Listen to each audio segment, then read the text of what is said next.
Graça e paz. Está sem fogo aqui?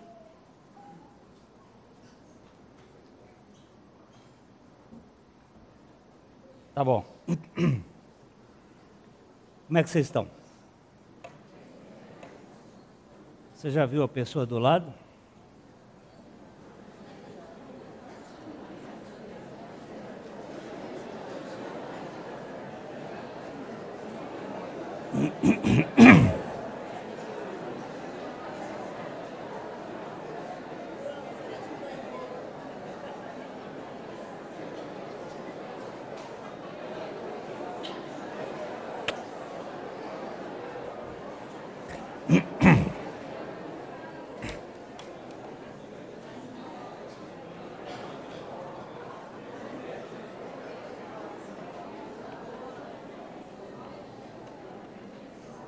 Alguém sabe onde nós estamos?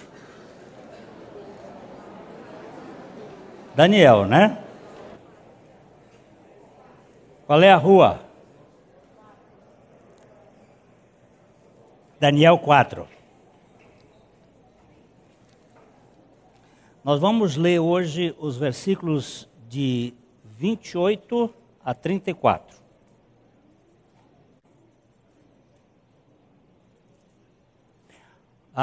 Então, antes da leitura, eu sempre esqueço, e agora daqui para frente a gente vai esquecer mais. Tem que batalhar com essa história. As pessoas que estão nos visitando pela primeira vez, normalmente aqui na nossa comunidade nós damos um CD. E o irmão Jurandir veio aqui à frente para me lembrar que ele está querendo conceder, querendo conceder alguns para aquele que visita pela primeira vez. Levanta a sua mão e você vai receber este CD. Lá atrás nós temos, aqui, você é muito bem-vindo nesta casa dos mendigos da graça.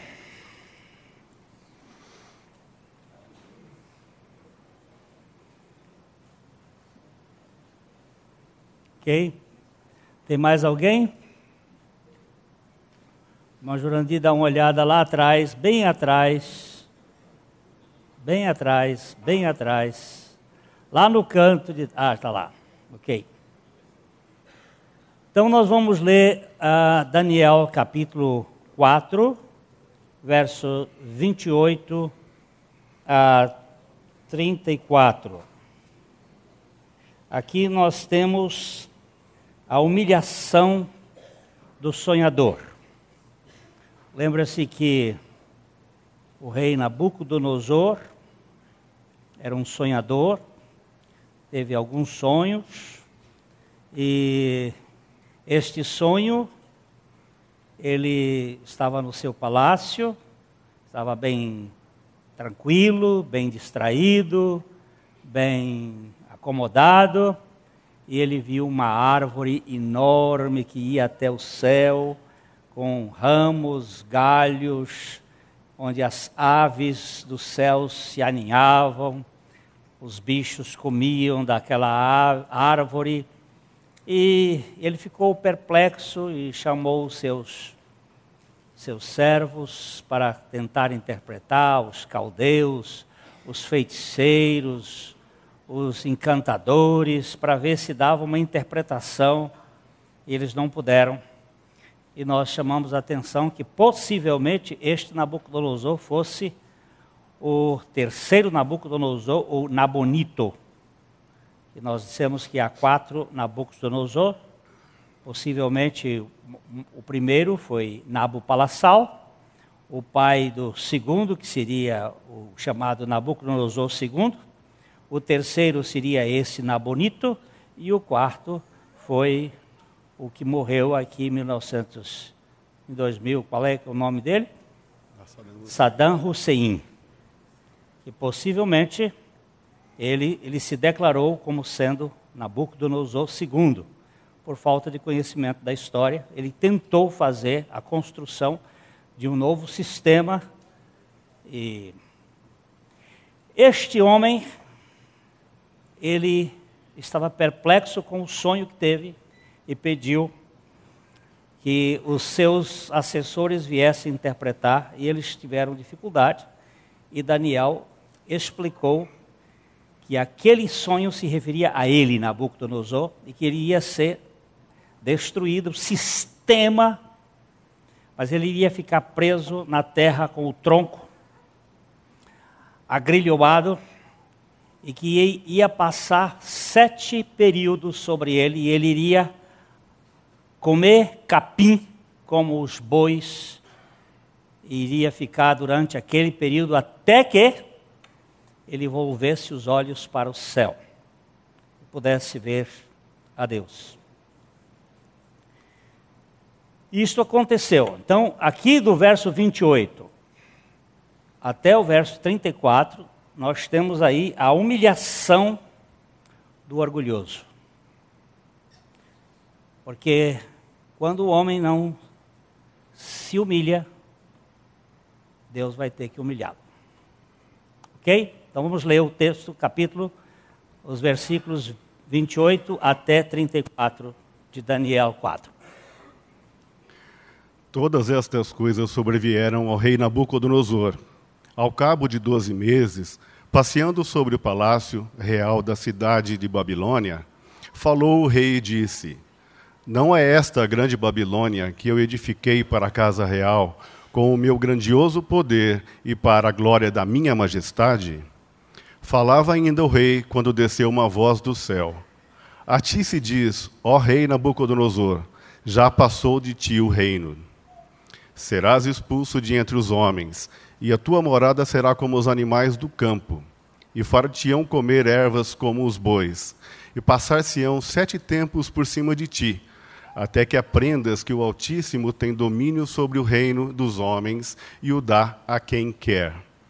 No mesmo instante, se cumpriu a palavra sobre Nabucodonosor, e foi expulso de entre os homens, e passou a comer erva como os bois, e seu corpo foi molhado do orvalho do céu, até que lhe crescerem os cabelos como as penas da águia, e suas unhas como as das aves. Mas ao fim daqueles dias, eu, Nabucodonosor, levantei os olhos ao céu, tornou-me a vir o entendimento, e eu bendisse o Altíssimo, e louvei e glorifiquei ao que vive para sempre, cujo domínio é sempre eterno, e cujo reino é de geração em geração. Vamos orar, irmãos.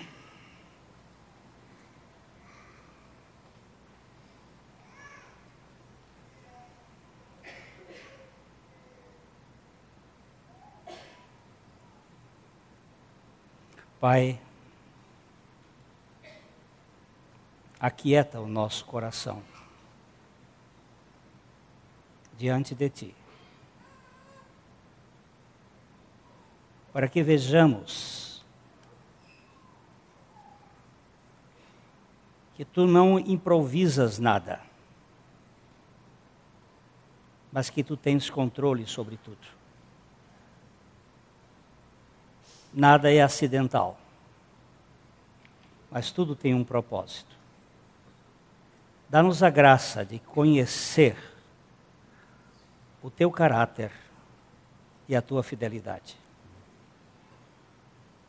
Move os nossos corações para Ti mesmo, para que sejamos completamente capturados pelo Teu Espírito e vivamos para a Tua glória.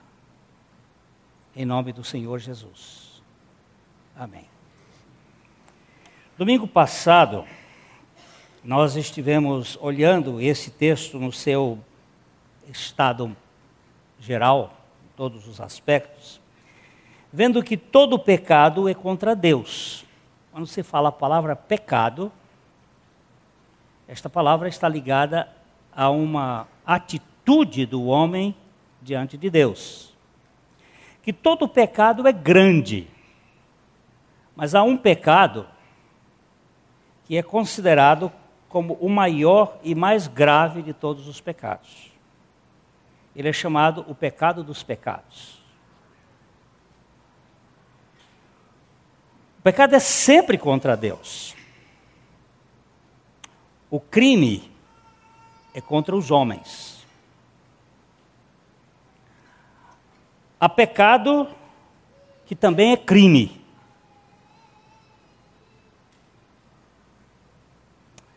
Mas há crime que não é pecado.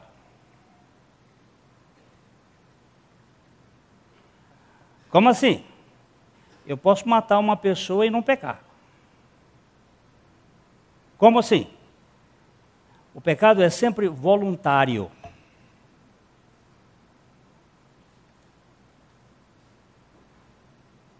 E eu posso matar uma pessoa involuntariamente.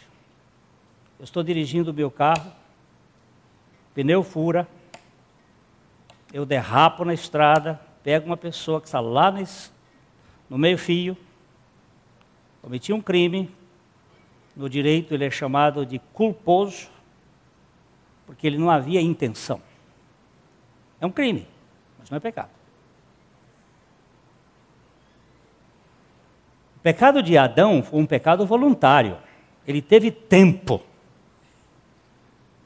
Alguns que estudam mais criteriosamente a palavra de Deus, a tentação inicial a Eva foi uma coisa precipitada e instintiva, mas Adão teve tempo de conversar com Deus na viração da tarde durante algum tempo, ele estava bem informado e ele fez porque quis, ele pecou porque quis.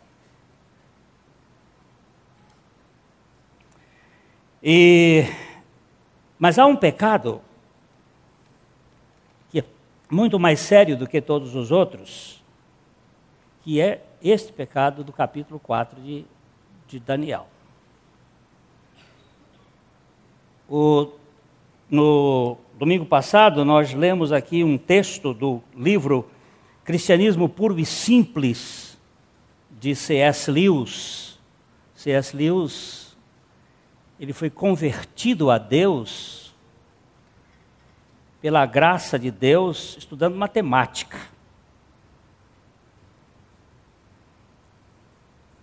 Ele viu que tem um Deus que ordena as coisas do universo. Ele era um professor de Oxford. Um homem de uma mente muito lúcida. Fez parte, juntamente com Cyril Joad e Bertrand Russell, dos grandes filósofos da Inglaterra. Ele que escreveu as Crônicas de Nárnia. E este homem foi muito impactado com o problema básico do ser humano, que é o orgulho. Então ele disse o seguinte: o grande pecado, ou o pecado dos pecados, há um vício do qual nenhum homem do mundo é livre.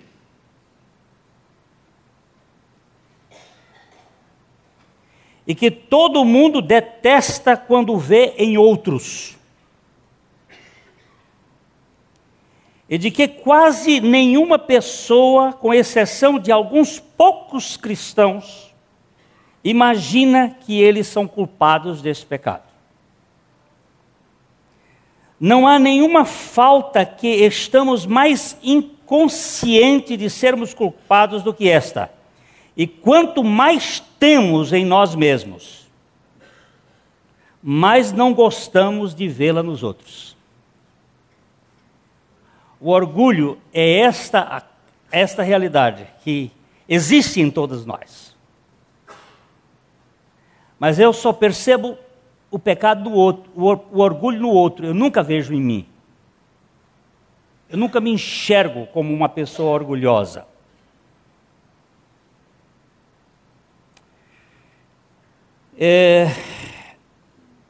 C.S. Lewis chegou a dizer que um homem orgulhoso está sempre olhando de cima para baixo para as pessoas. E é claro que neste caso ele não percebe que acima dele há alguém. Você não pode olhar para cima quando você está olhando só para baixo. O orgulhoso olha assim.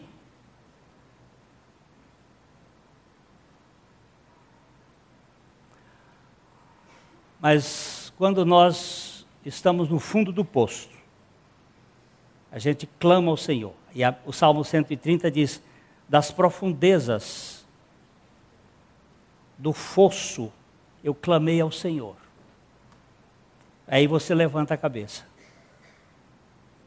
para suplicar misericórdia. Nabucodonosor foi este homem que construiu um império, uma cidade extraordinária, Tema, que depois ele colocou o nome de Babilônia. Riquíssima, poderosíssima. E vamos ver o versículo 30. Vamos olhar para o versículo 30. Quando ele estava passeando, ele falou e disse: não é esta a grande Babilônia, que eu edifiquei para a casa real, com o meu grandioso poder e para a glória da minha majestade?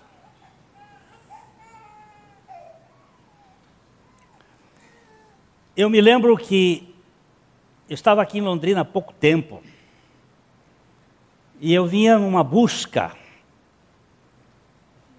de ser revestido do poder do alto. E então eu me reunia com umas pessoas para orar. Eu fui em uma casa com uma irmã, e nós estávamos ajoelhados ali no sofá. Então essa irmã começou a profetizar. E ela disse uma coisa assim: eu tenho uma grande obra para ti, meu servo. Isso já me assusta, essa ideia de grande obra. Porque tudo que é grande é perigoso, quando você tem o controle disto. Mas logo em seguida ela disse uma coisa que me assustou mais ainda, e eu saí correndo e expulsando em nome de Jesus. Ela disse: meu servo, eu escolhi essa minha serva para ser seu guia. E eu disse: sai em nome de Jesus, porque um só é o vosso guia, o Cristo. Nós não temos outro guia, senão o carpinteiro de cócoras. Essa ideia de grandeza, ela invade a vida da gente. E ele disse: esta é a grande Babilônia que eu edifiquei para a casa real, com o meu grandioso poder e para a glória da minha majestade. Estamos em perigo real.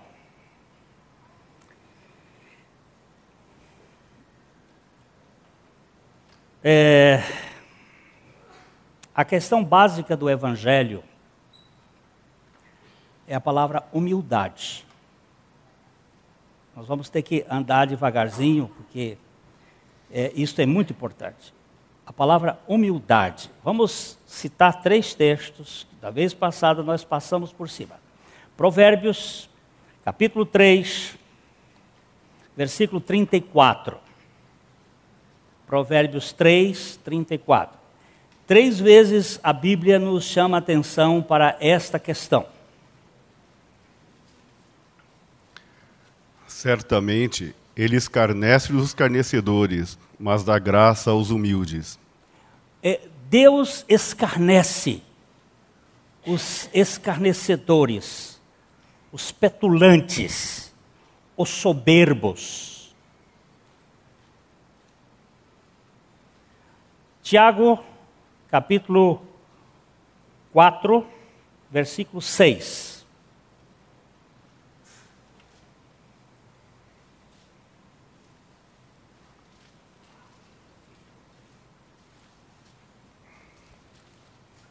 Tiago 4, 6. Está aí. Não está aqui? Lá no meu está. Antes, ele dá... Pode ler, é esse mesmo. Antes, ele dá maior graça, pelo que diz: Deus resiste aos soberbos, mas dá graça aos humildes. Mas quem é humilde nesse mundo? Me mostra um ser humilde nesse planeta.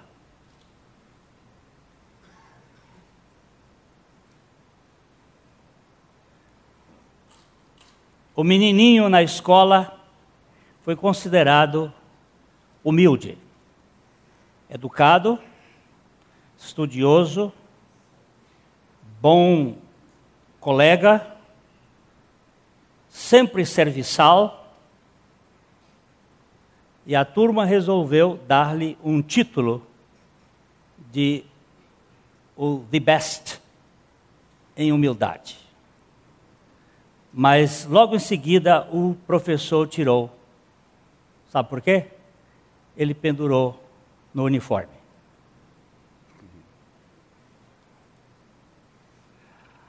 Então, Agostinho dizia que a humildade é uma qualidade que aquele que tem não sabe que tem. Porque no dia que ele souber que é humilde, ele vai se orgulhar da humildade que tem. E a humildade terá se desfeito. Não existe humildade no homem natural, como não existe fé no homem natural. A humildade é o reconhecimento pelo convencimento do Espírito Santo de que o homem é soberbo porque ele é pecador. O pecado porque não crê em mim. Arrogância de não depender de Deus, de não depender de Cristo.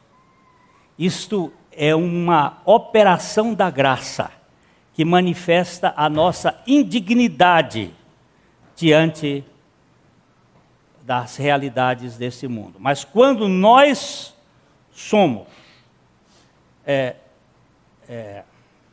empinados, Deus vai ter que nos humilhar.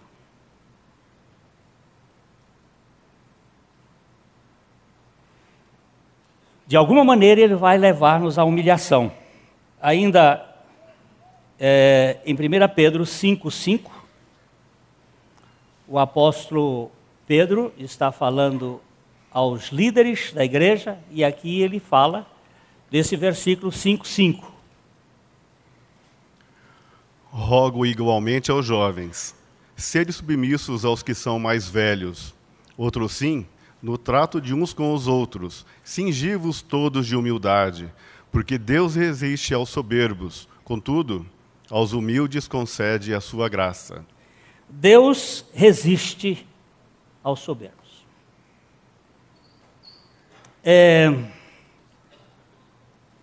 Como é que nós vamos chegar à humildade então?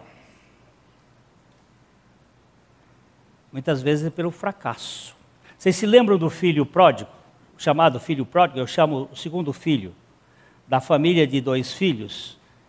O primeiro filho era o legalzinho, o bonzinho, que ficou em casa. O segundo filho é o rebelde, que vai e deixa a casa. Mas ele era um arrogante, dá-me a parte da herança que me cabe. E o pai deu. E o que aconteceu com aquele filho?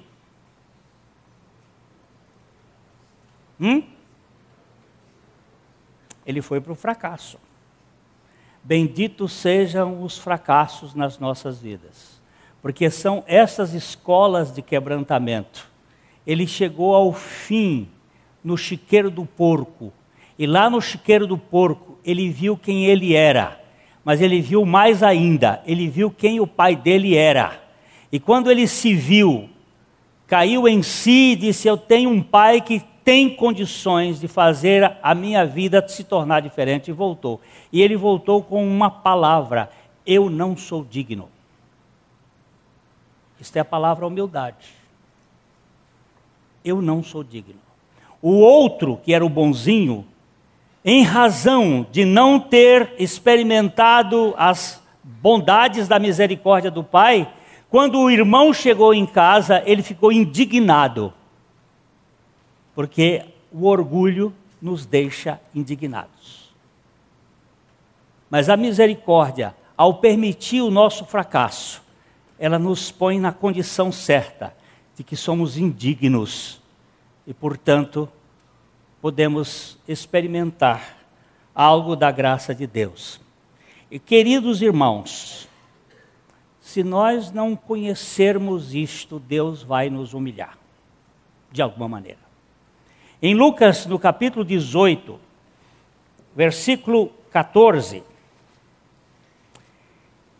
Jesus diz isto em três contextos diferentes. Em três contextos diferentes, Jesus fala esta mesma coisa. Portanto, não é uma frase só dada para uma história, mas ele usa isto em três oportunidades diferentes. Digo-vos que este desceu justificado para a sua casa, e não aquele. Porque todo o que se exalta será humilhado, mas o que se humilha será exaltado. O contexto aqui é daquela parábola do fariseu e do publicano. Os dois foram a orar, o fariseu orava de si para si mesmo, e eu vou usar uma expressão, blasonava, se exaltava, falava blá blá blá. Falar de si mesmo. Eu não sou como os demais homens, eu não sou ladrão, eu não sou roubador, eu não sou adúltero, eu faço isto, eu faço aquilo, eu dou dízimo, eu oro, eu jejuo. Isto é falar de si. Isso é orgulho. O publicano, cabeça baixa, contrito, clamava por misericórdia e batia no seu peito. Ser propício, tem misericórdia, tem compaixão de mim, ó Deus. Aí Jesus disse, este saiu justificado, porque todo que se exalta, aquele que se exalta, ele será humilhado. A exaltação é reflexiva, mas a humilhação é passiva. Na exaltação você se exalta, mas na humilhação alguém vai lhe humilhar. Vamos ver outro contexto que Jesus disse esta mesma coisa em Mateus 23, 12. Aqui ele está falando dos fariseus, que era a casta elevada do sinédrio, da religião do seu tempo, aqueles que se consideravam superiores aos outros, que não podiam tocar em pessoas que não fossem santificadas. E aí Jesus diz aí nesse contexto: quem a si mesmo se exaltar será humilhado, e quem a si mesmo se humilhar será exaltado. Você presta atenção, a si mesmo se será. E ainda em Lucas capítulo 14, verso 11, quando você for convidado para uma festa, para um casamento, para uma festa de formatura, não vá sentar no primeiro lugar. Quando você for para uma festa e você é convidado, fique lá atrás. Jesus disse, fica lá atrás, procure ficar lá.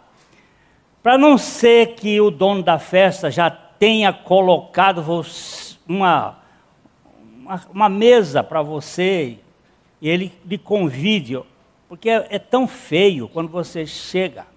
Eu já vi sem terra, sem teto e já vi também sem mesa.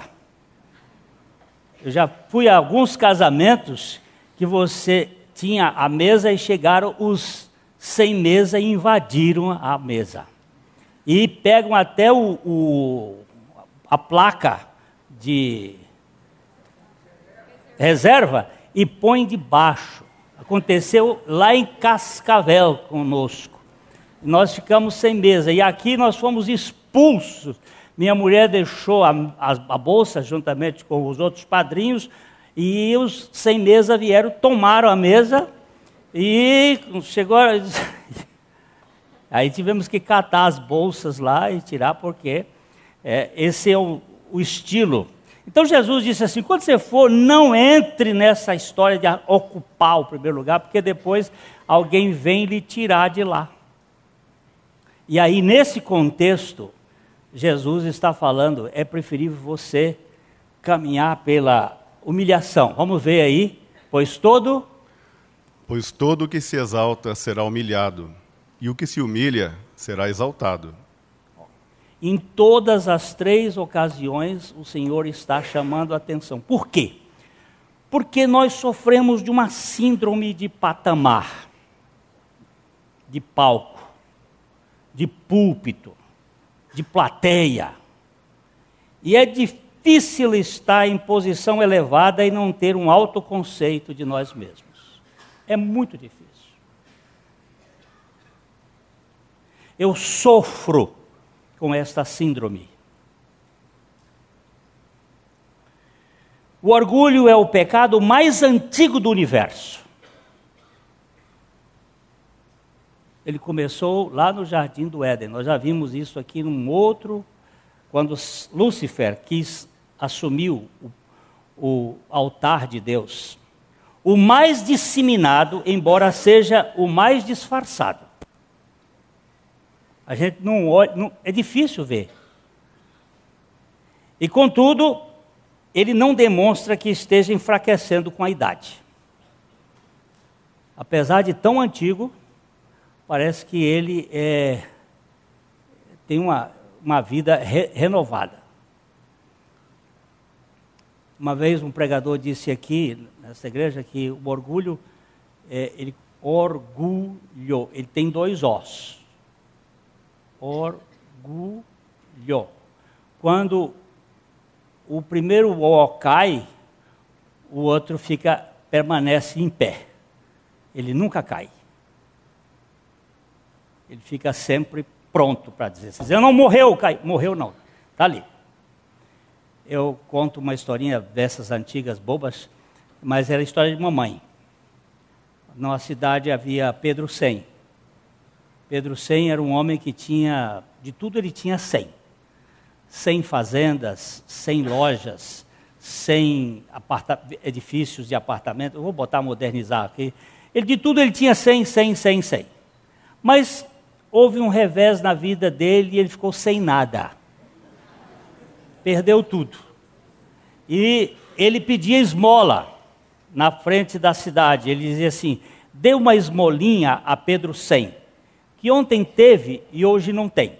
Se quiser, dê. Se não quiser, vai para o inferno.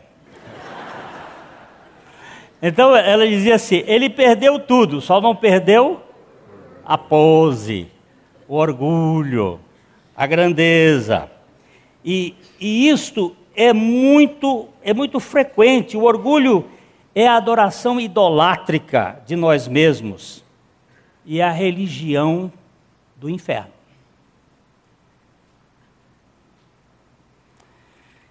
Quando Deus tirou o povo, vamos dar uma olhada nesse texto, tirou o povo do Egito e conduziu para a cidade, Deus chamou a atenção do povo, Deuteronômio capítulo 8, nós vamos ler a partir do versículo 11, Deuteronômio 8, de 11 a 18, nós vamos dar uma olhadinha assim, vendo o que o texto quer dizer.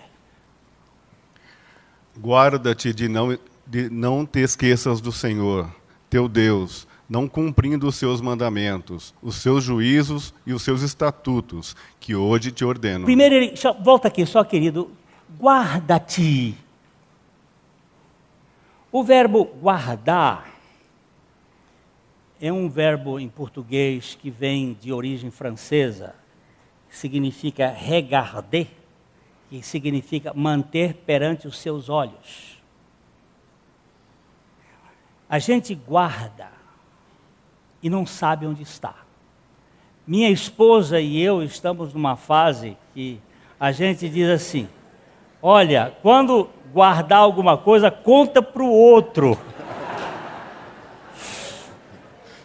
Porque às vezes a gente guarda de tal maneira que não acha mais. Tem coisas lá em casa que estão guardadas que sumiram. Então, guarda significa mantenha perante os seus olhos e não te esqueças do Senhor teu Deus.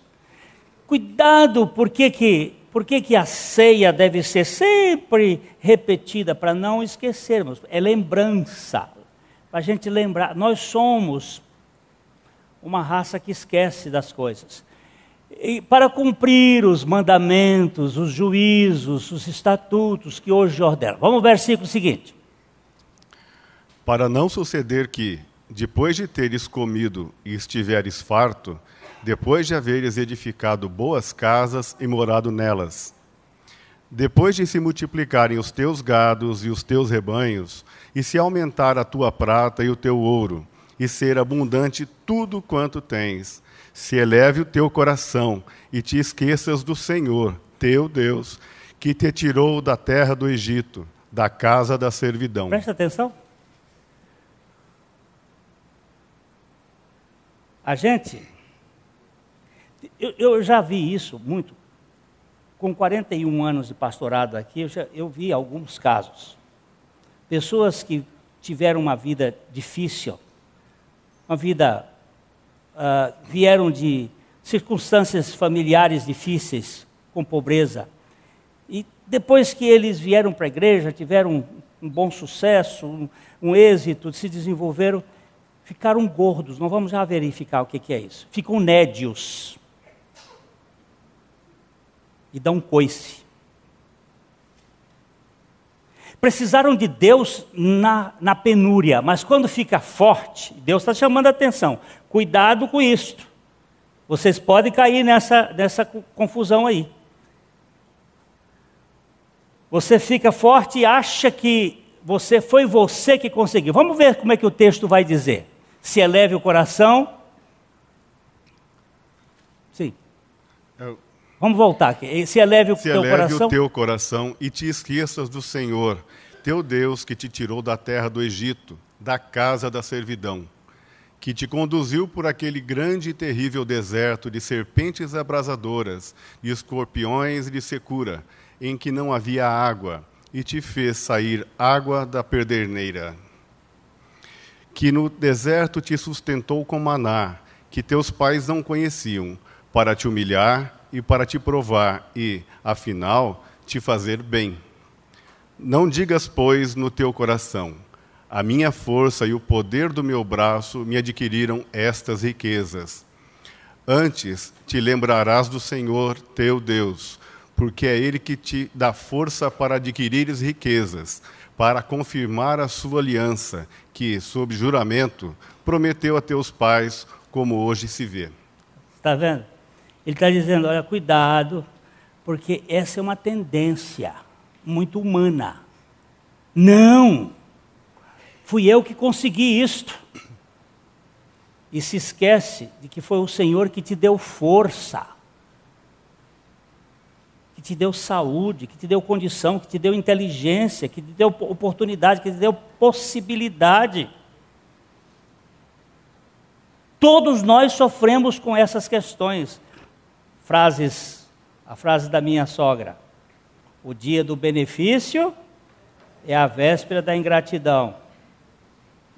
O sujeito recebe um benefício hoje e aí ele é ingrato amanhã. O que é isso? Orgulho, meu filho. Orgulho. Então, Deus estava dizendo, cuidado, meu povo, porque vocês vão ficar soberbos, achando que vocês são donos do mundo. Vamos ler Deuteronômio 13:15. Perdão, Deuteronômio 32:15.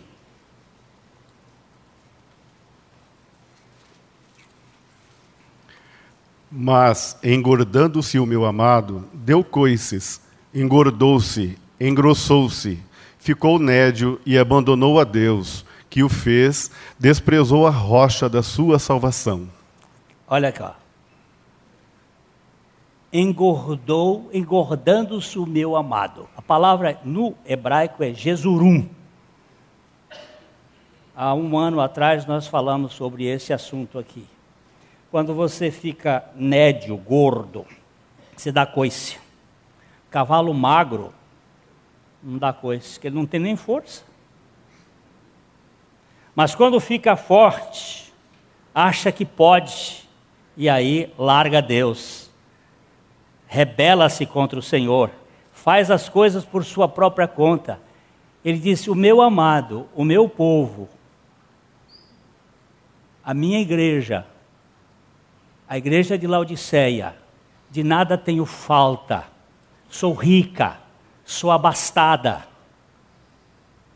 E não sabes que é uma miserável, e pobre, e cega, e nua. Essa é uma tendência humana, de quando você sobe os degraus, você se torne soberbo. Se esqueça do Senhor. Muita gente tem caído nessa história. Eu quero agora ser o mais rápido possível. O orgulho gera autonomia, que por sua vez promove a dispensa de Deus na prática. O orgulhoso pode até dizer que crê em Deus, mas vive como se Deus fosse um estepe. Só se lembra dele nos momentos de crise. Quantos de vocês, por favor, motoristas, quantos de vocês calibram o estepe? Só vi 1, 2, 3, agora 4. Normalmente nós esquecemos de step. Um mecânico me disse que pelo menos uma vez por ano nós deveríamos calibrar o step. Mas step é step. A gente só lembra de step quando fura o pneu. E na vida espiritual, muitas vezes Deus só é lembrado para ser o ajudador. Isto é a teologia de Eva. A Bíblia diz que Eva concebeu um filho com o auxílio do Senhor. Deus te ajude, não senhor. Não senhor. Que Deus nos guie, nos dirija. Ele que seja o tudo na nossa vida e nos governe. Nabucodonosor foi um homem que achou que a grande Babilônia foi construída com o seu poder para a sua majestade. O que é orgulho? Orgulho é um apetite exagerado por receber reconhecimento, por receber elogios. Preste atenção, você gosta de receber elogios? Não responda para mim. Quando você não recebe um elogio, como fica? Como fica o coração? Depois de você ter feito uma coisa boa, como é que fica?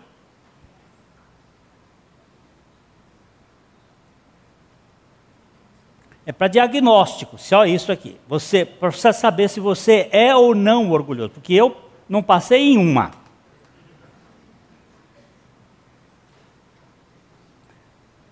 O orgulhoso nunca se sente satisfeito.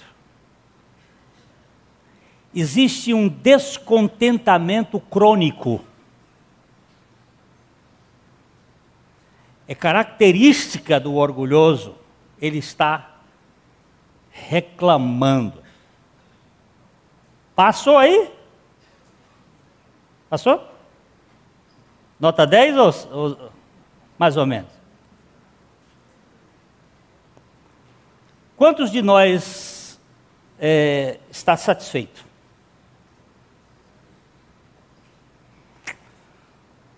O orgulhoso é ingrato por natureza.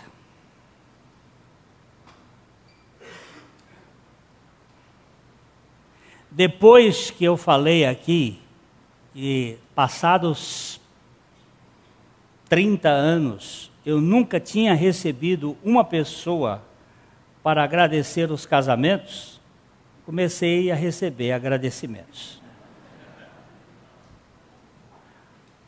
Mas é interessante, é muito difícil alguém ser grato. Não, eu merecia. Eu merecia. O orgulho, ele nos mantém numa posição de importância. Eu olhei para a Benedita e me lembrei. O soldado alemão, ariano, sofreu, lutando na Segunda Guerra Mundial, uma bala. Foi atingido por uma bala. E estava sangrando, levaram para um hospital e disseram assim, e ele era o único preso que estava sendo atingido, que estavam deixando morrer. Aí disseram assim, você quer uma transfusão de sangue? Ele disse, só se for de um alemão.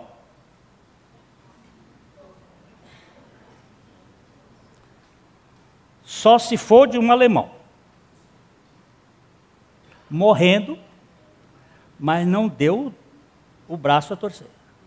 Lá na África ele queria sangue de alemão.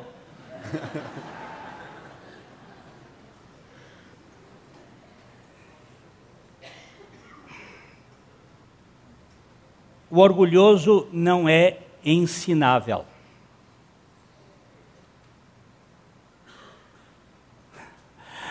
Eu estava lendo um pastor contando a história dele, eu disse, mas isso acontece comigo, mas frequentemente. A gente vai para um lugar que eu não sei.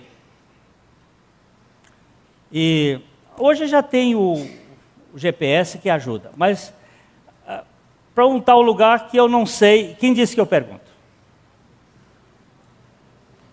E a minha esposa diz, para o carro e pergunta.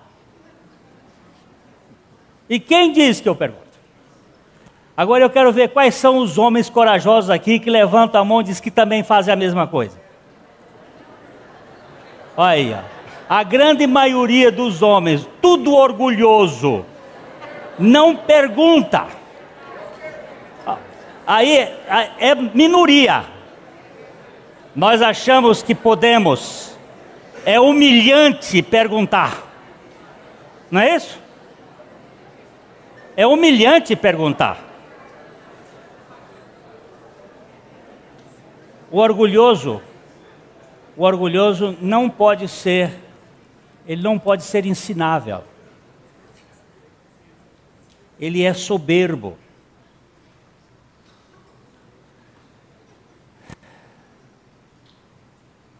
O orgulhoso está sempre num sindicato. O sindicato é característica de orgulhoso, porque ele está defendendo os seus direitos, ele tem direitos demais.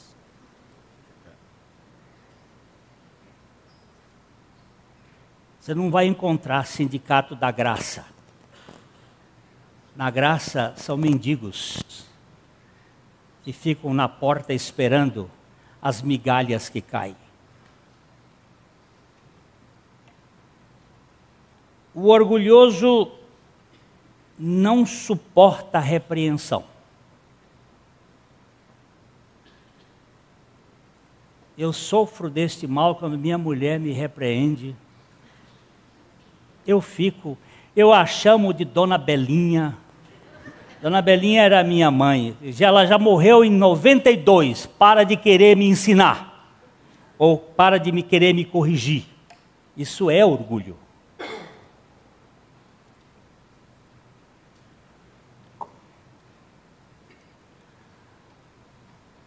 O orgulhoso é crítico.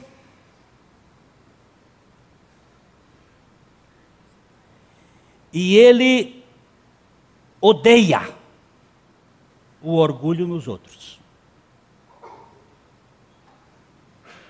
Mas nunca se vê como um orgulhoso. Ele vai dizer assim, não, eu tenho um certo cuidado. Eu não sou orgulhoso. É orgulhoso, sim. É orgulhoso. A crítica é uma das marcas registradas dos orgulhosos. E o orgulhoso tem muita dificuldade em orar.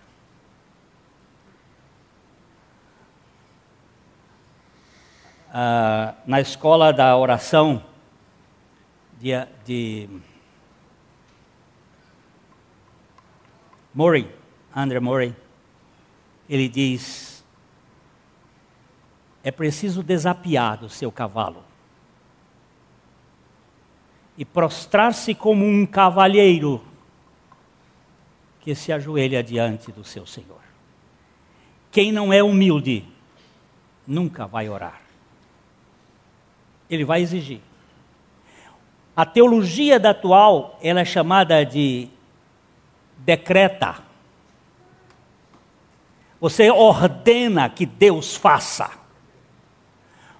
É essa teologia da prosperidade, em que você diz a Deus que Ele é obrigado a fazer. Isso chama-se teosofismo cristão. É a ciência cristã invadindo o evangelho da graça. Não, senhor. Você não vai ordenar nada. Você vai clamar ao Senhor das misericórdias que Ele faça, se for a sua vontade. O orgulhoso detesta a doutrina da graça plena. Pode até admitir a graça, mas não graça plena. Uma graça conduzida é graça, sim, mas pronto. Quando bota esse mas, é sinal de orgulho que eu não posso aceitar a suficiência de Deus. Nabucodonosor se exaltou, mas Deus o humilhou por 7 anos. Tem gente que precisa de um processo de humilhação maior. O processo de humilhação maior que eu conheço na Bíblia é o de Moisés. Moisés era uma pessoa que foi educada no Egito e tinha todo o perfil de um conquistador, e ele queria fazer isso no muque. Mas quando ele matou aquele soldado, ou aquele egípcio, ele precisou ir para a escola da humilhação. E ele teve que ir para o deserto para ser quebrantado. Eu já contei aqui para vocês, um dos homens que me procurou para fazer um casamento. Eu sempre gosto dessas mesmas histórias porque elas são fortes. Ele queria que eu fizesse o casamento da filha. A palavra dele foi a seguinte: a minha filha comeu a sobremesa antes do prato principal. Isto faz muitos anos atrás. Ele disse: eu procurei aqui um padre e um pastor para fazer o casamento da minha filha e não achei ninguém. E me indicaram para o senhor e eu vim aqui contratar seus serviços. O senhor faz o casamento da minha filha? Eu disse: não, eu não faço casamento. Casamento só quem faz é Deus. Mas eu posso participar de uma cerimônia em que nós vamos falar do Evangelho, do Deus que casa a gente. Qualquer coisa serve. Eu tenho que dar satisfações para a sociedade. Perfeitamente. É só por isso? É só por isso. Não. Eu pedi a Deus lá pelos anos de 1968, quando assisti um filme Para Todo Sempre, a história de Peter Marshall, onde havia uma frase que dizia assim: Deus, pela sua graça e pelo seu poder, faze-me sempre parte da solução dos problemas das pessoas e nunca parte dos seus problemas. E eu pedi a Deus que essa frase fosse meu lema de vida. Eu quero ser parte da solução, tá bom? Então, se for para a solução, Senhor, usa-me. Tentei falar do evangelho para ele e ele disse assim: senhor pastor, eu estou lhe contratando para fazer o casamento da minha filha. Não me interessa esse negócio de evangelho. Eu sou ateu.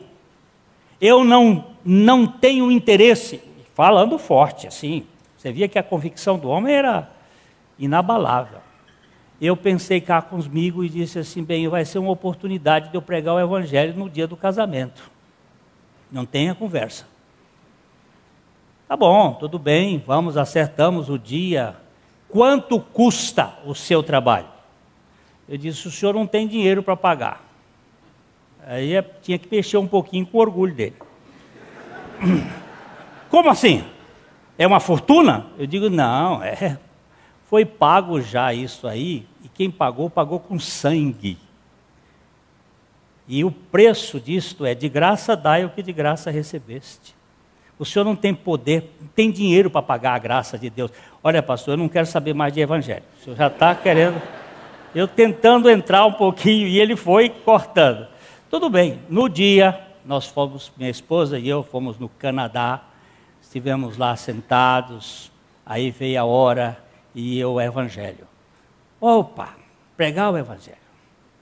Pregamos e tratamos da graça de Deus de transformar água em vinho, e não é isso que Jesus queria fazer no casamento, porque até a mãe dele disse: olha, está faltando. E ele disse assim: mulher, não chegou a minha hora. E aí falei sobre a transformação do bandido num santo, do ladrão na cruz, e falei do evangelho e tal. Terminamos, sentamos lá na mesa, estava com os amigos, outras pessoas conhecidas, estávamos ali quando chegou o pai da moça e disse assim: pastor, todo mundo gostou. E eu estou aqui para saber quanto eu lhe devo. Eu disse: eu já lhe disse, doutor, que esse trabalho aqui não tem preço, já foi pago e tal. E aí comecei a falar do evangelho de novo. Ele disse: não, o senhor já falou demais, para o meu gosto hoje. E foi-se embora. Uns 4, 5 anos após esse casamento, a sua esposa me liga um dia e diz assim: Glênio, meu marido está na Santa Casa, em estado terminal, e ele quer falar com você. Eu fui lá na Santa Casa, ele estava todo entubado. Eu disse: você me deu 2 carreiras, mas hoje você não vai me fazer correr, não. Hoje chegou o meu dia.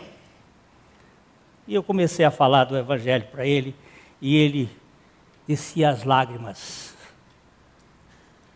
rolando pela face. E eu fui falando, e ele disse assim: Glênio, Deus é misericordioso mesmo. Ele precisou me dar esse câncer para eu chegar no fim de mim mesmo. Aqui estou eu. E o que eu faço? Você não faz nada, Pedro. Jesus já fez tudo.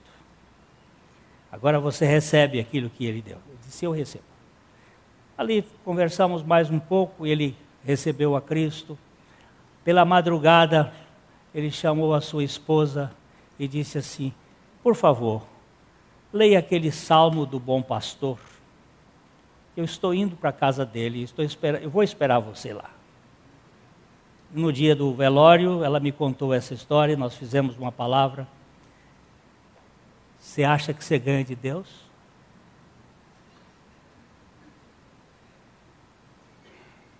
Deus resiste ao soberbo. E ele humilha o soberbo para dar graça ao humilde. Não pense você que a sua soberba vai ganhar de Deus. Eu dou graças ao Senhor porque ele humilhou Nabucodonosor. E Nabucodonosor, no final, no verso 34, eu quero só terminar lendo este texto.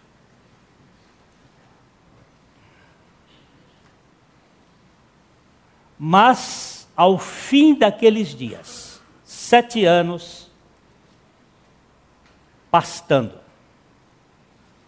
comendo capim. Os seus cabelos cresceram como as penas das aves, as suas unhas como unhas de carcará, de águia. 7 anos como um zootropo, um animal humano, um bicho, sob a poderosa mão de Deus. Deus providenciando um quebrantamento. No fim daqueles dias, eu, Nabucodonosor, levantei os olhos aos céus. Como disse C.S. Lewis, o orgulhoso sempre olha de cima para baixo. Agora o quebrantado olha de baixo para cima.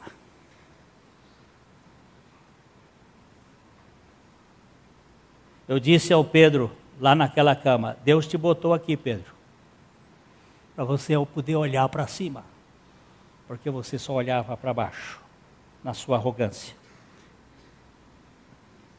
Levantei os olhos aos céus, e quando eu levantei os olhos aos céus, tornou-me a vir o entendimento.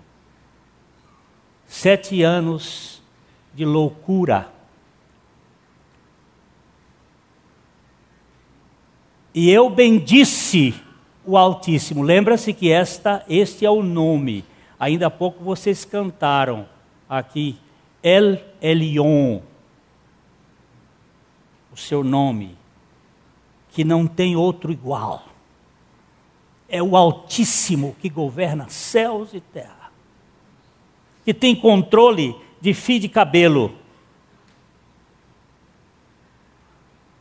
E louvei e glorifiquei o que vive para sempre, cujo domínio é de eternidade a eternidade, é sempre eterno, e cujo reino é de geração em geração. O culto de Nabucodonosor foi proveniente de um quebrantamento que Deus mesmo providenciou para salvá-lo. Nós não podemos enfrentar a grandeza da misericórdia de Deus, porque isso aqui é misericórdia.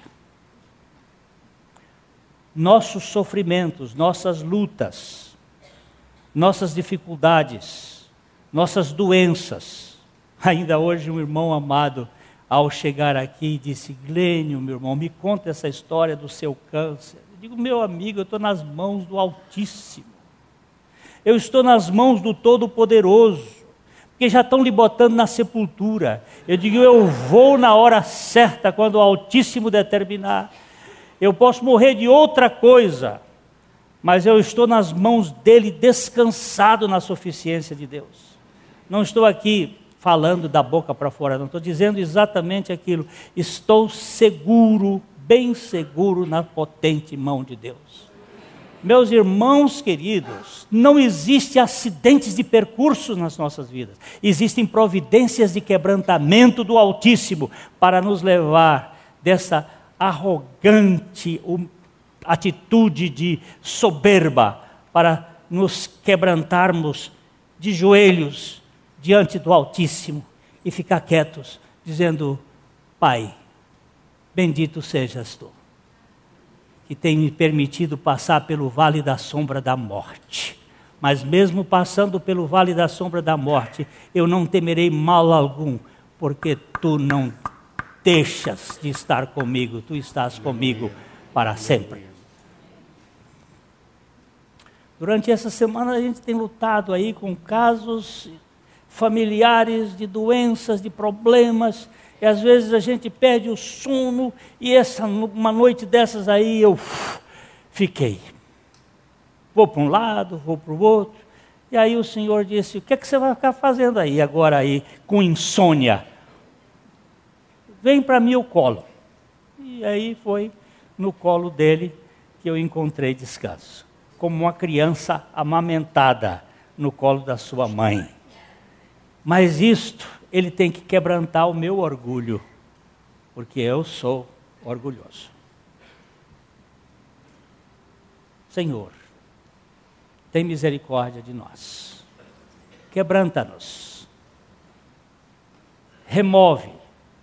Retira de nós. Eu li para os homens essa semana uma oração em que um político americano fazia todos os dias essa oração. Essa oração foi encontrada no bolso dele quando ele foi assassinado.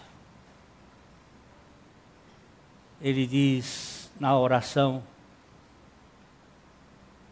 que ele está disposto a ser esmigalhado, a ser quebrado, conquanto que ele fique somente com aquela cruz rude, que é a cruz da libertação. E ele termina dizendo assim: assim como tu esmigalhaste o meu irmão João, quebranta-me, para que fique somente a tua graça na minha vida. Quem deu essa oração foi Robert Kennedy. Estava no bolso do seu paletó no dia em que ele foi assassinado. E eu disse para os homens: nós vamos ter muitas surpresas agradáveis nos céus. E gente que você acha porque é diferente de você, ele não vai estar lá. Ele vai estar lá por causa da graça de Deus na vida dele. E nós não vamos, muitos de nós não vamos estar lá por causa do nosso orgulho, por causa da nossa soberba. Não vai ser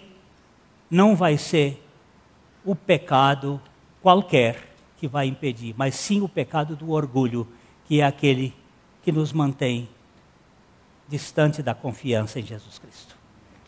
Que Deus nos dê graça para olhar para o Senhor. Não terminei esse capítulo não, viu? Ainda vamos olhar nesse capítulo o assunto mais difícil da Bíblia. Isso quando eu voltar do meu querido paraíso. Eu vou passar uns diinhas no fim do mundo, desligado, lá no Piauí. Então vocês orem para que Deus nos dê graça de conhecê-lo mais intimamente, enquanto estivermos andando no meio do mato e conversando com ele, tá? E aí nós vamos voltar falando sobre o assunto mais difícil. Qual é o assunto mais difícil da Bíblia? Alguém pode me dizer?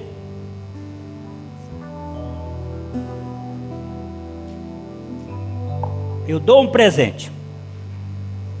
Assunto mais difícil da Bíblia. Não, isso é fácil. Jesus disse assim: vinde a mim e eu te darei descanso.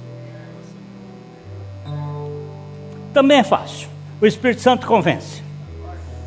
O assunto mais difícil da Bíblia. Fé. Fé é fácil. Jesus é o autor da fé, ele dá fé.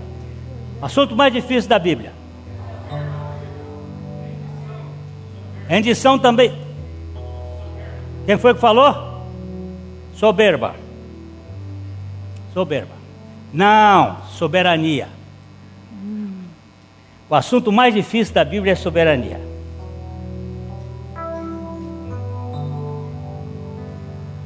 O assunto mais difícil de se entender na Bíblia é soberania de Deus. O dia que alguém entender soberania de Deus,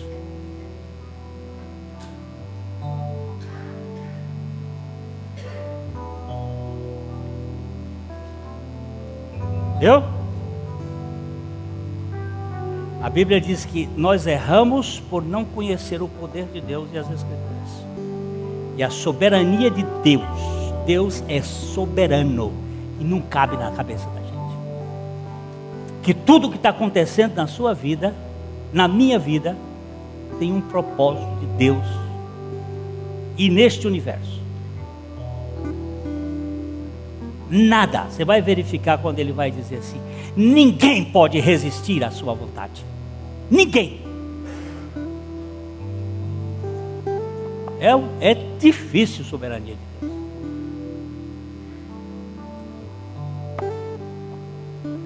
Ok, graças te dou, eu te dou, por quê? Pelo preço que pagou. Jesus pagou um preço alto, não foi? Para libertar você e eu da nossa soberba. A mensagem que você acabou de assistir faz parte do Ministério de Comunicação Palavra da Cruz. Temos um grande acervo de estudos bíblicos em áudio e vídeo. Distribuímos também gratuitamente o jornal mensal Palavra da Cruz. Entre em contato conosco pelo fone 0 operadora 43 3372 8900 ou pelo e-mail livraria@piblondrina.com.br. Visite-nos pelo site www.livrariapiblondrina.com.br ou acesse www.piblondrina.com.br. Graça e paz.